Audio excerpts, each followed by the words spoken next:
Hello again. It's time for another episode of Cooking with Robbie, and we're here in the kitchen. Today we are going to be making beef stew, an American favorite. It's a very simple recipe. It doesn't require a lot of hands-on attention. Pretty much you can set this and forget it for about 3 hours while it's doing its thing. The list of ingredients is also very basic, very cheap meal to make. This meal would probably make you about 4 portions, but for me it's going to make me about 2 portions because I love beef stew if it's cooked right. So let's go over the ingredients list real quick. A nice beef broth. This was about $2. Bought this at our local Piggly Wiggly. They have branded ones. Beef broth is beef broth. Again, I got that less sodium one. We're gonna add some salt to the overall ingredient and some pepper and seasoning. So, I'm not too worried about the less sodium part, but I chose that because I don't need a lot of that sodium. And here we've got about a pound of beef stew, where it comes pre-made from the, you get down, Hope. Hope's already getting interested in what we're doing, I know. But if you look, this is a pretty well marbled meat. If you were to just pan sear that, it'd be pretty tough, but this whole process of cooking in the crock pot kind of breaks down all that and makes it a lot more tender and edible. So yeah, don't try to cook that meat just because it's cheap and thinking you can get away with it. I got a couple of stalks of celery that I pulled from the fridge, a couple of carrots, and also a couple of potatoes. So another thing, we're gonna be peeling back the outer layer on those carrots and the skin on those potatoes. Might leave a little bit of skin on them, but mostly we're gonna pull that skin off. I found something out the other day that has saved me a lot of time. This was my original potato peeler that I inherited from my mom, that she probably inherited from her mom. This is a very ancient, I'm looking for a year on this thing. This is probably from the 50s or 60s, I'd imagine. It's seen better days. But anyway, I've been using this to peel all of my vegetables and fruits and stuff for years. And I was like, man, peeling vegetables is a lot of work. So again, if you look real close, you can tell there's a lot of tarnishing on the blade, a lot of rust. It's still sharp. I mean, it would slice your finger wide open, but I've recently upgraded to this new shiny, nice little slicer, and the blade actually turns with it. So as you're peeling, it kind of contours to the roundness or shape of whatever you're cutting and peeling. So this has saved me a lot of time, and that blade just slices right through it. So just a tip, if you have a rusted out old peeler, get you a new peeler. That peeler cost me a couple of bucks. It was well worth it. So anyway, we're gonna go ahead and go over to the sink where I'm gonna show you how to prep our vegetables. I'm gonna go ahead and get the crock pot set up, and I'm gonna put a crock pot liner in it. I recommend using crock pot liners because it saves you from having to do the dishes. Worst case scenario, all you gotta do is rinse out and clean the lid of the crock pot, but the inside will stay clean with that liner. It is a huge time saver because taking that whole crock pot thing out and trying to clean that is a pain in the butt. So we'll get that set up. We'll get our beef broth in there. We're gonna go ahead and set it to low heat. Again, this is not something you cook quick. It's gonna take about 3 hours to cook, but it's all hands off. So once we get it started, you're just sitting back and stirring every once in a while. We're gonna go ahead and get the crock pot set up, put the beef broth into the crock pot after we put the liner in it. Don't forget that liner. Then we're gonna head over to the sink and we're gonna chop up these vegetables, and we'll save the meat for last, but I do want to brown that meat a little bit before we put it into the stew. So we'll go through it step by step, and again, thanks for watching. Hello again. So as we progress, I've got all my stuff moved over to the sink, but we're gonna go ahead and get our crock pot warming up. We've got our crock pot liner, and they pretty much look like a garbage bag, but just find out where they open from. Do a nice little, just like a garbage bag. We're gonna blow in a little bit to get it wide open. And then we're gonna sit in the middle. Gonna press it right on in there. Press it right on in. Press it right on in. Gonna wrap it around. Look at that. This is gonna save you from having to do the dishes. Then we've got our beef broth. We're gonna open that sucker up.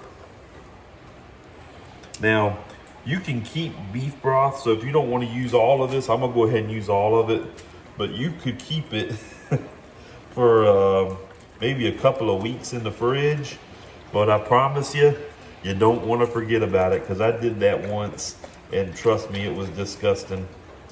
I'm not going to use all of it. I think I'm going to use about half of it, because like I said, well, now what the heck, let's go ahead and pour it all in there. Pour in the whole thing. What we got here? 32 ounces of beef broth. This will make our beef stew extra delicious. The more the merrier. Here's Hope again. She's curious about what we got going on. She says, what's that delicious smell? You'll get down. It's none of your business. So we're going to kind of tuck that in around the wrapper. Just like that. Now we're going to close this so Hope don't get in there. She can mind her business. And I'm going to set this to 8-hour low heat. Not warm, 8-hour low heat. There is a warming setting on mine, and we don't want warm, we want low. There's a big difference. We'll probably use that low setting after the 3 hours cooking, and we'll go from there. So we've got our crock pot set up. We got it on low heat. It's going to start to warm up. Beef is just kind of sitting there to the side for now, but let's head over to the sink and get started on that. All right, so we're over here by the sink. First thing we need to do is we need to rinse off our vegetables, and it don't take much. Just kind of rinse them off. We're going to take the outside skin off too, so let's go over with the water and get them. I tell you, they look a lot fresher after you hit them with the water, but. All right, so we got our vegetables. I need to grab a knife, a little cutting knife here. I always cut the ends off and that big fat end off. Nobody wants to eat that fat old thing. And same thing on this one, we're gonna cut the end off. Cut the end off. And when the carrot gets thicker like that, I even like to kind of cut it halfway down. So what I'm going to do is I'm going to get it nice and solid on there. I'm going to stab it right through the middle and then just come down and slice it. So you got a half a carrot instead of a whole carrot. And where are you going to cut that down another half? That's just a lot of carrot to be putting in your mouth at one time.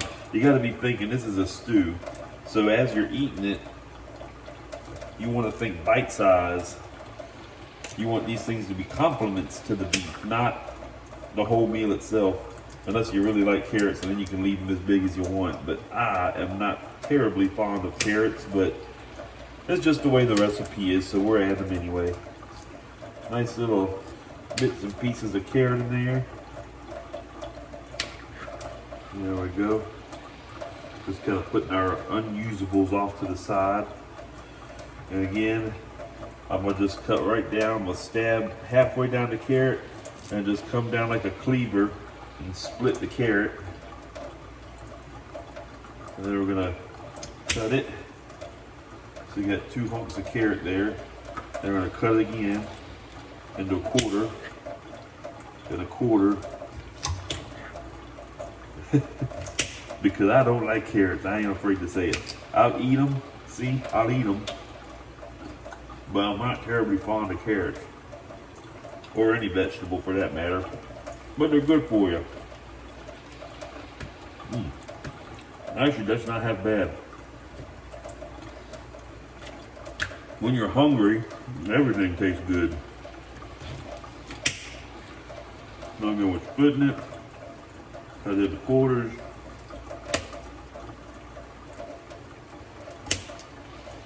Then we're going to cut it into halves. Cut it into halves. You want each piece of carrot to be about 1 inch, kind of a quarter and 1 inch. Don't want it to be too big.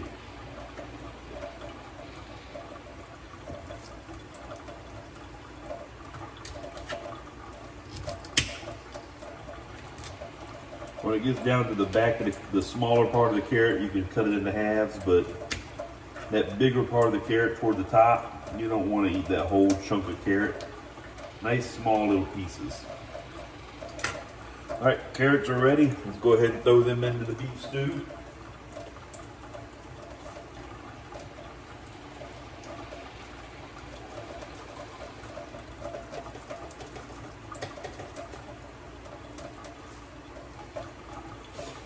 All right, celery time. Again, we're gonna cut the ends off. So there goes that in there. There goes that in, because ain't nobody eating that leafy stuff, and we're just gonna cut it into small, about 1/4 inch pieces of the stalk.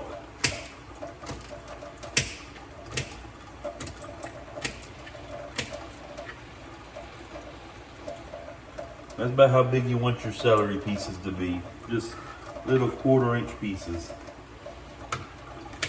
Cutting off the end, cutting off the end.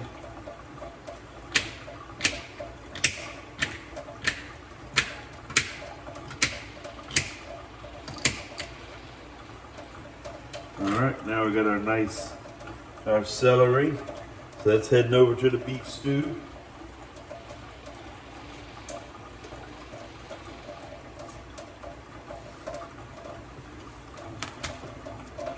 Now for the potatoes.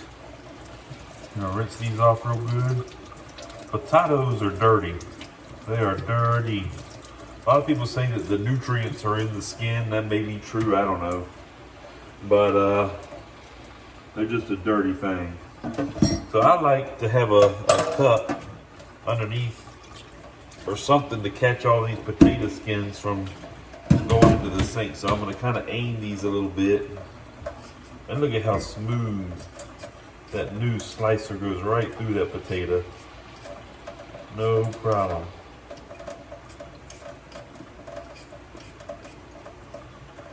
I was actually watching a commercial the other day. Oh, we got a rough spot on this potato.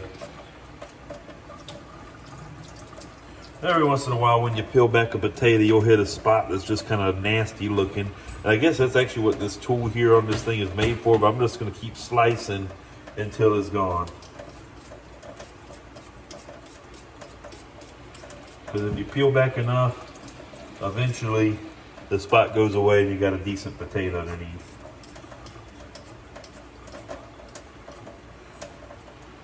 Makes me wonder about that Irish potato blight. You know, you would think you could look at the potato and say, I don't know if I need to eat that potato. I guess whatever was happening was just affecting all of the crops so bad that they didn't have any food. And they were so reliant on the potato as a food source. Maybe that's what got them all. I know a lot of people were starving. I like a potato, but you'd think they had another form of food.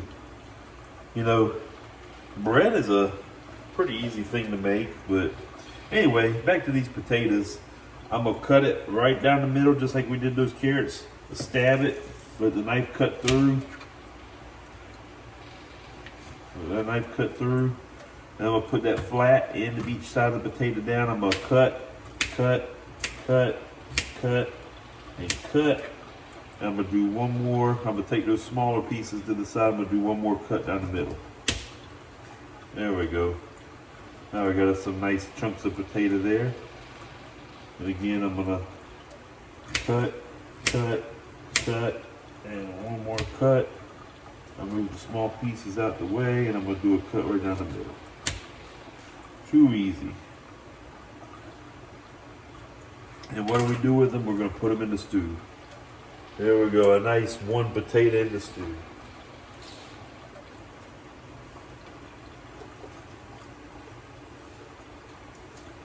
Not a lot of action going over here with the stew yet. It's still warming up. But let's get this next potato in. And we'll take a quick little break, and then we'll prep the meat. So again, we got a nice clean potato. We peel it up. I know a lot of people that put onions in it too. There's some other interesting ingredients you can throw in there along with it. Onion would be a good compliment. I like a cooked onion.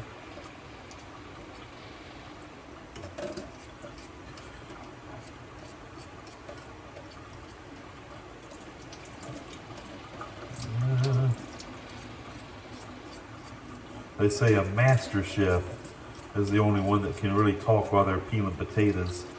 That are an experienced line cook, which I've never done this before. Well, yeah, I have. I mean, I've never been a cook in a restaurant environment before. I'm trying to think of any restaurants that actually serve beef stew. There's one downtown here in New Bern that serves, is that beef stew or is it roast beef? I'm not sure which. It's not bad. I'm gonna tell you mine is better. I don't know how they do theirs, if it's frozen or what, but. All right, so again, we cut the potatoes in halves. Cut. Then we're gonna dice it right in half. Right in half. Give us some nice little hunks of potato. Cut.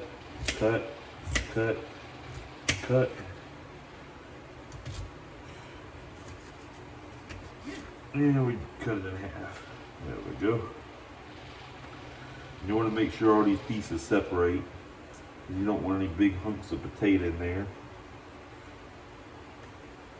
It's about as big as a hunk of potato we want. So we got our second potato going to the stew.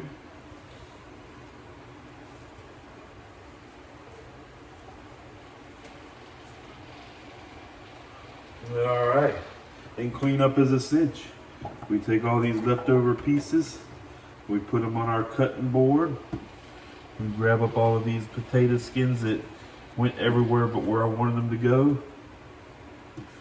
And we throw those onto there too. And the few that did go where I want them to go, we just go ahead and dump those on there.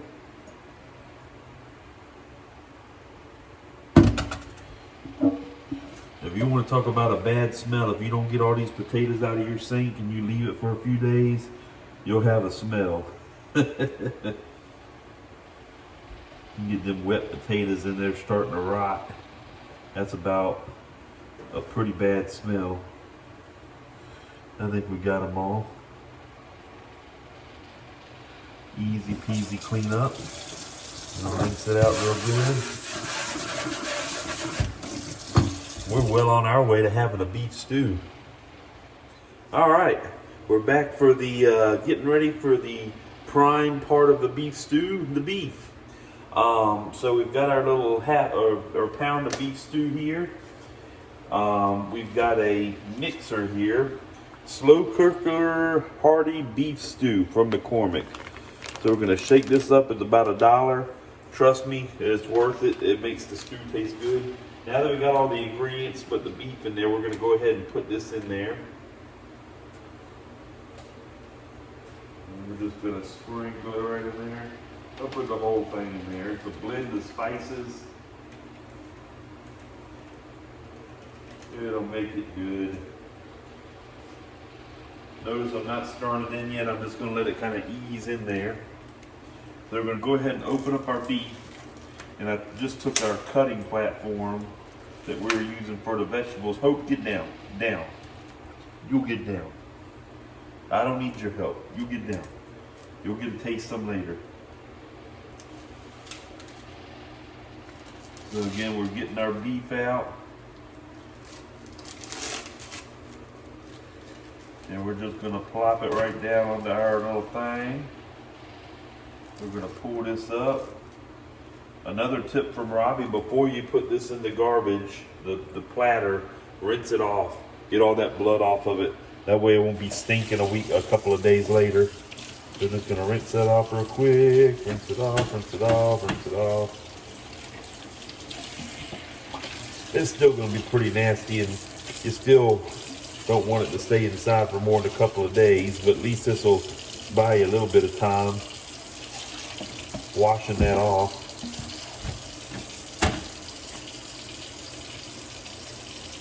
Wash it, squeeze it, get as much of the liquid out as you can, and then it can go in the garbage. I'm gonna wash my hands real quick. Don't forget to wash your hands anytime you're handling beef. You don't want to spread the raging contagion anywhere.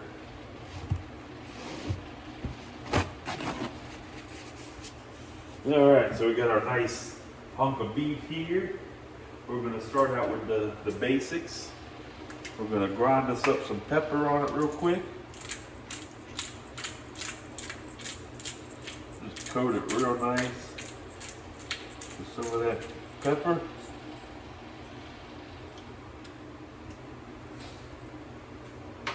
We'll put a little sea salt on there.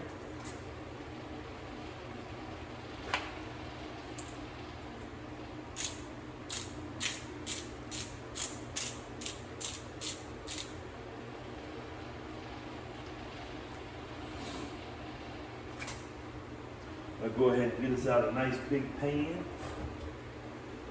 We want the big pan.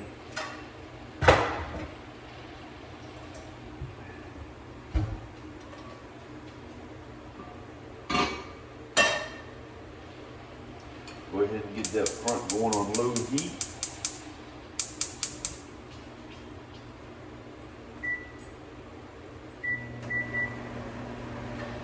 If you don't turn the vent fan on in my house, the smoke alarm goes off. We'll get us some olive oil. Olive oil wasn't on the ingredients list, I'll give you that. Technically, you could probably cook this without oil in the pan, but I like to have a little bit of something to keep it from getting too dark. So it's always good to have some olive oil sitting around the house for just such a purpose.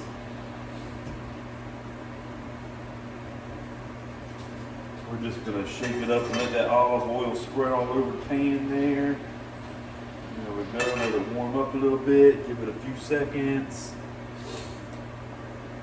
Now you can use whatever oil you want. Olive oil I like because it really does keep the meat from burning. It's also a pretty light oil. It doesn't leave a strong flavor. Let's go ahead and finish up our seasoning. We're gonna put a little onion powder.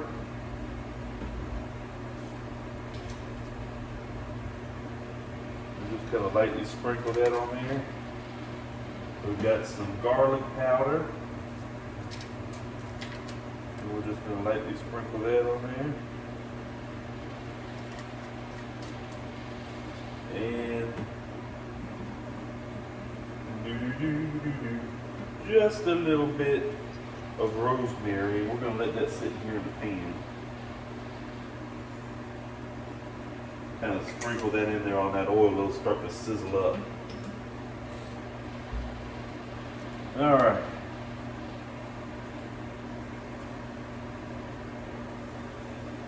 Let's get our, we'll use a spoon. Let's get our spoon and we're just gonna shuffle it off into the old thing. Ooh, she's popping. She's popping. So if you've got loose oil, it's gonna pop and it's gonna sting if it hits you.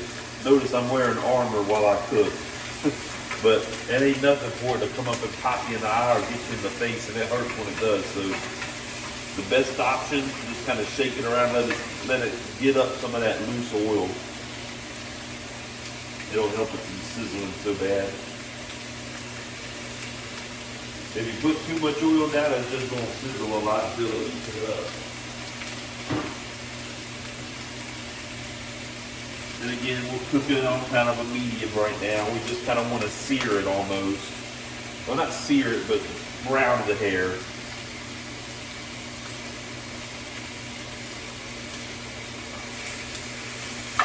Go ahead and break it up, get the pieces out individual. I never froze this meat. It came straight from the store. The advantage of that, I guess, is the freshness. This is a very fresh setup for beef stew.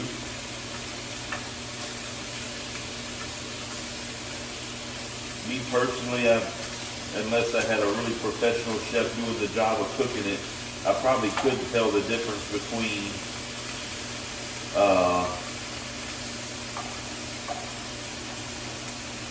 if it was frozen or not frozen. I'll leave that up to the real professionals. But again, we're just gonna let it kind of, oh, it smells good though. It does really smell good. That rosemary does a thing to it, I'll tell you. We're just gonna flip the pieces. We just kind of want to brown them a little bit. It's a one at a time, one piece at a time. Again, we're trying to brown it, not burn it.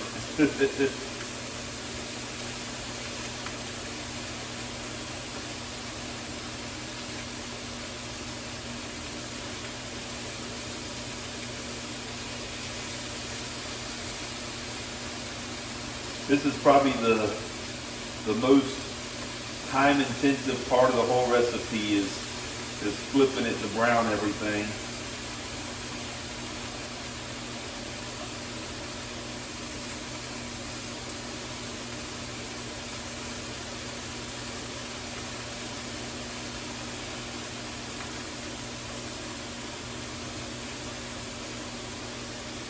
And it can be tricky. Some of these guys are used to staying on one side. And we got to cook both sides. All right.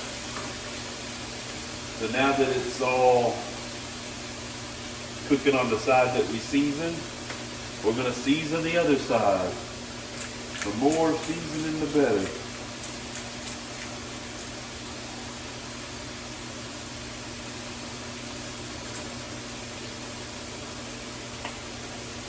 Just a little more salt. We don't need a whole lot more salt. There we go. Shuffle it around a little bit.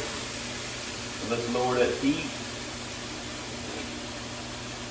Another tip from Robbie, when you're cooking, get your little dish to keep your spoon in from stirring.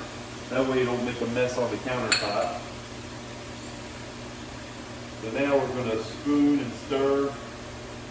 Get our roast beef mix kind of stirred up a little bit. It ain't really cooking yet. It's gotten a little warm. And here's the part where it becomes the beef stew. Now a trick when cooking beef, the blood is going to rise up. That juice is going to rise up.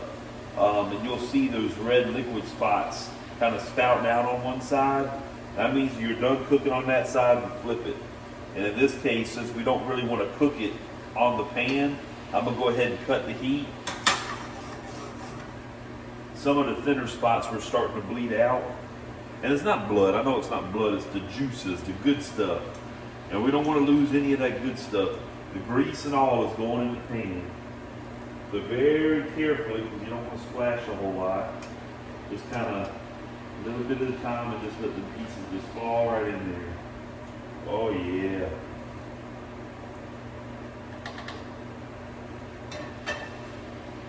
So now we're going to stir. Stir.